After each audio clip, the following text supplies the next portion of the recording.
Hello friends, welcome back to my YouTube channel ideal academy, जिसमें आपको ये UP TGT और पीजीटी के जो कॉम्पिटिटिव एग्ज़ाम होने वाले हैं उसके लिए मोस्ट इम्पॉर्टेंट जो है क्वेश्चन मैं आप लोगों को क्वेश्चन को मैं करवा रही हूँ। ठीक है, ये किसी भी एग्ज़ाम जैसे चाहे यूपी टीजीटी हो या पीजीटी या कहीं भी स्टेट किसी भी स्टेट में आप लोग टीजीटी पीजीटी का जो है एग्ज़ाम दे रहे हैं उसकी तैयारी कर रहे हैं। अगर आप कॉमर्स बैकग्राउंड के बच्चे हैं तो आपके लिए ये जो वीडियो है बहुत ही महत्वपूर्ण है। तो चलिए स्टार्ट करते हैं हम लोग क्वेश्चन अपने। देखिए, हमारा पहला क्वेश्चन है, 2000 रुपये का माल मुफ्त नमूने के रूप में बांटा गया, इसका लेखा किया जाएगा। ऑप्शन नंबर ए दे रखा है क्रय बही, ऑप्शन नंबर बी दे रखा है विक्रय बही, ऑप्शन नंबर सी दे रखा है रोकड़ बही, ऑप्शन नंबर डी दे रखा है मुख्य जर्नल। तो इसका जो सही उत्तर है वो है ऑप्शन नंबर डी, मुख्य जर्नल। ये ऑप्शन इसका सही है। ठीक, देखिए, मुख्य जर्नल में जो भी व्यवहार होते हैं उनका जो लेखा किया जाता है उनमें कौन कौन सी चीज़ें आती हैं। देखिए, प्रारंभिक प्रविष्टियाँ आ जाती हैं, अशुद्धि सुधार प्रविष्टियाँ आती हैं, हस्तांतरण प्रविष्टियाँ आती हैं, समायोजन प्रविष्टियाँ आती हैं और अंतिम प्रविष्टियाँ आती हैं। ठीक, इसके अलावा भी बहुत सी चीज़ें आ जाती हैं जिन्हें बहियों में नहीं दिखाया जाता है, जैसे असामान्य हानि होना, माल आग से नष्ट होना, माल चोरी हो गया, माल बाढ़ में बह गया या भूकंप से माल का नुकसान हो गया। इन सब चीज़ों को हम लोग इसमें मुख्य जर्नल में नहीं दिखाते हैं। और जिनको जिनको दिखाते हैं वो कौन सी हैं, वो हैं प्रारंभिक प्रविष्टियाँ, अशुद्धि सुधार संबंधी प्रविष्टियाँ, हस्तांतरण प्रविष्टियाँ, समायोजन प्रविष्टियाँ और अंतिम प्रविष्टियाँ। ठीक है फ्रेंड्स, अब बढ़ते हैं अगले प्रश्न की ओर। देखिए, हमारा अगला प्रश्न है, मोनिका एक विक्रेता है, मतलब मोनिका द्वारा सोनम, मतलब एक विक्रेता एक क्रेता, इसमें दो लोगों की बात की जा रही है। मोनिका द्वारा सोनम को जमा चिट्ठी, जिसे क्रेडिट नोट बोलते हैं, भेजने पर इस व्यवहार का लेखा किया जाएगा। ऑप्शन नंबर ए दे रखा है क्रय बही में, ऑप्शन नंबर बी दे रखा है विक्रय बही में, ऑप्शन नंबर सी दे रखा है विक्रय वापसी बही में, ऑप्शन नंबर डी दे रखा है क्रय वापसी बही में। तो इसका जो सही उत्तर है वो है ऑप्शन नंबर सी, विक्रय वापसी बही में।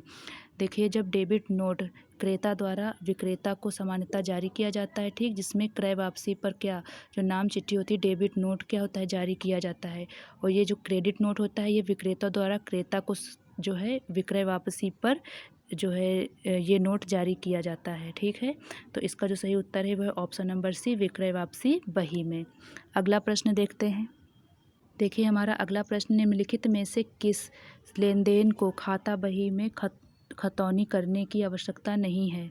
ऑप्शन नंबर ए दे रखा है चेक द्वारा खर्चों का भुगतान, ऑप्शन नंबर बी दे रखा है ग्राहक से नगद भुगतान प्राप्त किया, ऑप्शन नंबर सी बैंक से कार्यालय हेतु रुपए निकाले, ऑप्शन नंबर डी क्रय किए माल का भुगतान चेक से किया। तो इसका जो सही उत्तर है वो है ऑप्शन नंबर सी, बैंक से कार्यालय हेतु रुपए निकाले। देखिए, जब हमारा बैंक से हम लोग कार्यालय के काम के लिए जब हम लोग कोई पैसे निकालते हैं तो उसकी एंट्री क्या हो जाती है, cash account debit to bank account. और जो हम लोग की एंट्री होती है इसमें क्या होती है, इसमें बैंक के से रिलेशन में ये एंट्री उल्टा हो जाती है। ठीक, जब ये एंट्री उल्टा होती है, जब हम लोग बैंक में रुपए जमा कर दिए, बैंक में रुपए जमा करते हैं, ठीक, या बैंक से पैसे निकालते, देखिए जब जमा करते हैं बैंक में हम लोग कोई भी पैसे, तो उसका एंट्री होती है bank account debit to cash account. लेकिन जब हम लोग बैंक से पैसे निकालते हैं तो उसकी एंट्री होती है cash account debit to bank account. तो इसमें इसी जो ये जो एंट्रियाँ होती हैं इसे क्या कहते हैं, कॉन्ट्रा एंट्री कहते हैं। और जब हम लोग कोई भी कॉन्ट्रा एंट्री या विपरीत जो है प्रविष्टि हिंदी में बोलते हैं, ठीक है। और इसे हम लोग जो एलएफ वाला कॉलम होता है वहाँ पर हम लोग एलएफ नहीं दिखाते हैं, वहाँ पे हम लोग क्या लिखते हैं, सी लिखते हैं, रेड पेन से सी लिखते हैं। ठीक, तो आई होप आप लोगों को ये क्वेश्चन समझ में आया होगा। इसका ऑप्शन नंबर सी सही है, ऑप्शन नंबर सी। अब बढ़ते हैं अगले प्रश्न की ओर। देखिए, हमारा अगला प्रश्न है, क्रेता द्वारा विक्रेता को नाम चिट्ठी, जिसे डेबिट नोट बोलते हैं, भेजने पर इस व्यवहार का लेखा किया जाएगा। ऑप्शन नंबर ए दे रखा है क्रय बही में, ऑप्शन नंबर बी दे रखा है विक्रय बही में, ऑप्शन नंबर सी दे रखा है विक्रय वापसी बही में, ऑप्शन नंबर डी दे रखा है क्रय वापसी बही में। तो जिसका जो सही उत्तर है वह ऑप्शन नंबर डी, क्रय वापसी बही में। अगला प्रश्न देखते हैं। हमारा अगला प्रश्न है, क्रय बही में लेन देन लिखे जाते हैं। ऑप्शन नंबर ए दे रखा है माल उधार क्रय के, ऑप्शन नंबर बी दे रखा है स्टेशनरी के उधार क्रय के, ऑप्शन नंबर सी माल नगद क्रय के, ऑप्शन नंबर डी संपत्ति के नगद क्रय के। तो जो इसके जो लास्ट के दो क्वेश्चन ऑप्शन है ये तो बिल्कुल गलत हैं। हम कभी भी क्रय बही में कोई भी चीज़ लिखते हैं तो हम जो कोई भी उधार चीज़ खरीदते या बेचते हैं तो उन्हें हम किसमें, जैसे मान लीजिए हम लोगों ने क्रय माल को उधार क्रय किया, ठीक। उधार जब हम लोग कोई माल खरीदते हैं तो हम लोग उसे किस में दिखाते हैं, क्रय बही में दिखाते हैं, ठीक। इसी तरह जब कोई हम लोग उधार माल बेचते हैं तो उसे सेल्स बुक में हम लोग उसे क्या करते हैं, खरीदते हैं तो परचेज बुक में दिखाते हैं, जब बेचते हैं तो सेल्स बुक में दिखाते हैं। कौन से माल को, उधार माल को, ठीक है। इसलिए इसका ऑप्शन नंबर ए सही है। उधार माल के क्रय को हम लोग किसमें, क्रय बही में दिखाते हैं। ऑप्शन नंबर ए इसका सही है। अगला प्रश्न देखते हैं। हमारा अगला प्रश्न है, पिछले वर्ष के व्यक्तिगत खाते व वास्तविक खाते के शेषों को, बैलेंस को आगे लाने हेतु कौन सी प्रविष्टि की जाती है। ऑप्शन नंबर ए दे रखा है प्रारंभिक प्रविष्टि, ऑप्शन नंबर बी दे रखा है अंतिम प्रविष्टि, ऑप्शन नंबर डी समायोजन प्रविष्टि, ऑप्शन नंबर डी उपयुक्त में से कोई नहीं। तो इसका जो सही उत्तर है वो है ऑप्शन नंबर ए प्रारंभिक प्रविष्टि। जब हम लोग व्यक्तिगत खाते व वास्तविक खाते को, जो पिछले वर्ष के हैं पुराने वाले, उन्हें उनके जो बैलेंस बचे हुए हैं उन्हें हम लोग किस में दिखाते हैं, प्रारंभिक प्रविष्टि के उसमें नोट करते हैं, ठीक। इसकी प्रारंभिक प्रविष्टि में इसको लिखा जाता है। अगला प्रश्न देखते हैं।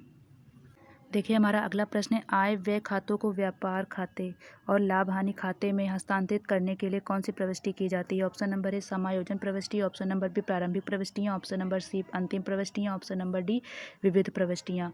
जब हम लोग व्यापार में आय व्यय का जो खाता होता है उसमें व्यापार खाते और लाभ हानि खाते को, व्यापार खाते और लाभ हानि खाते को जब हम लोग ट्रांसफ़र करते हैं तो उसमें कौन सी प्रविष्टि करते हैं, अंतिम प्रविष्टियाँ करते हैं। ऑप्शन नंबर सी इसका सही है।